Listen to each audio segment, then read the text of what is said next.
Periodo arcaico, ley de las 12 tablas.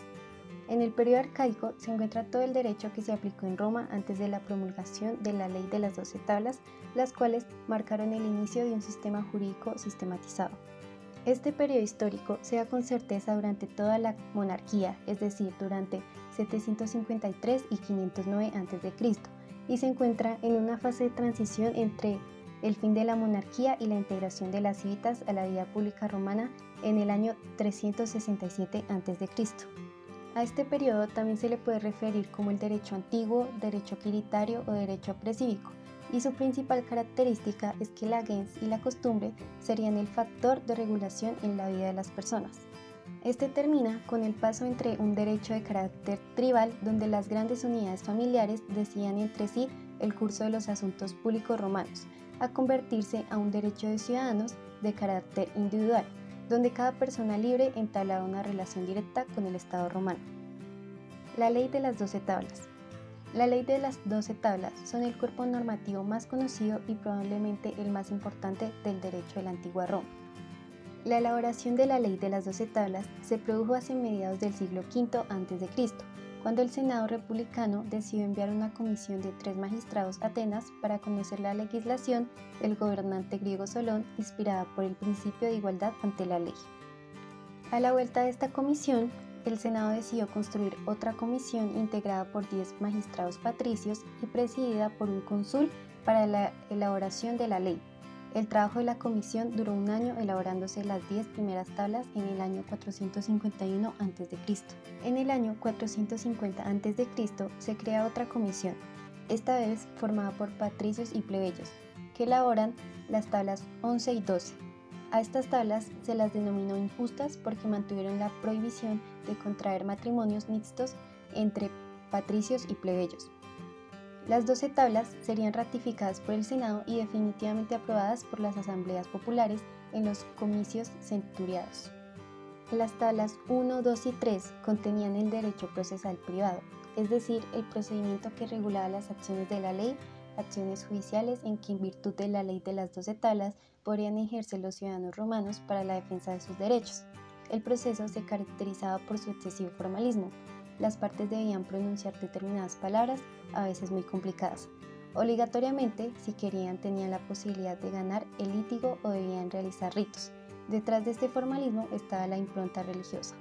Las tablas 4 y 5 contenían el derecho de familia y sucesiones, las cuales regulaban las normas relativas a la tutela de menores de edad no sujetos a patria potestad al haber fallecido su padre, o normas relativas a la curatela para administrar los bienes de aquellas personas pródigos, enfermos mentales o discapacitados. También habría normas para tutelar a las mujeres solteras una vez fallecido el padre.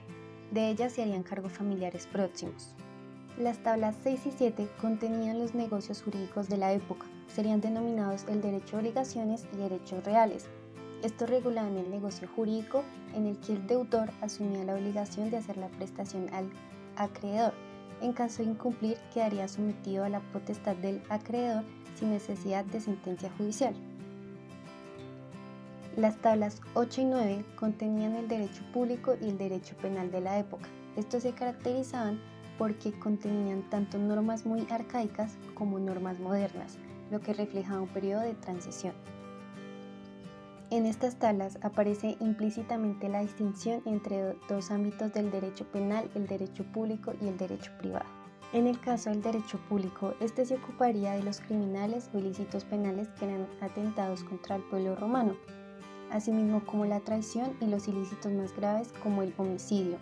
Los criminales eran perseguibles de oficio y sancionados con la pena capital o en su caso el exilio. En el caso del derecho privado, este se ocuparía de los ilícitos privados de menor gravedad y de persecución a instancia de la víctima o de sus familiares. Estos ilícitos eran castigados con penas de pecuniaria a favor de la víctima, siempre dependiendo de la gravedad del mismo. Serían delitos de daños a bienes de terceros, el robo o delito de sanciones. En la tabla 9 se establece la prohibición de concesión de privilegios, por lo que todos los ciudadanos son iguales ante la ley. En la tabla 10 se contendrían normas sobre enterramientos e incineraciones, funerales, etc. Se prohibía el enterramiento en la ciudad. Por último, las tablas 11 y 12 contenían la prohibición de contraer matrimonios mixtos entre patricios y plebeyos. Poco después, esta prohibición fue derogada por la ley Canuleia. La influencia del mundo griego en las 12 tablas. Las influencias se limitaron así. Primero, la adopción de la ley por el pueblo reunido en asamblea, lo que la hace vinculante. Segundo, la publicación recogida en un texto, para garantizar la idea moderna de seguridad jurídica. Y tercero, la isonomía o igualdad jurídica ante la ley. Cabe mencionar que el contenido de las 12 tablas es pues un producto genuino de las convicciones romanas. En estas se recogen por escrito de manera, se podría decir que ordenada, en una serie de normas jurídicas que hasta entonces eran costumbres. Algunas de estas leyes de regnum y normas redactadas ex novo por las comisiones que elaboraron las tablas.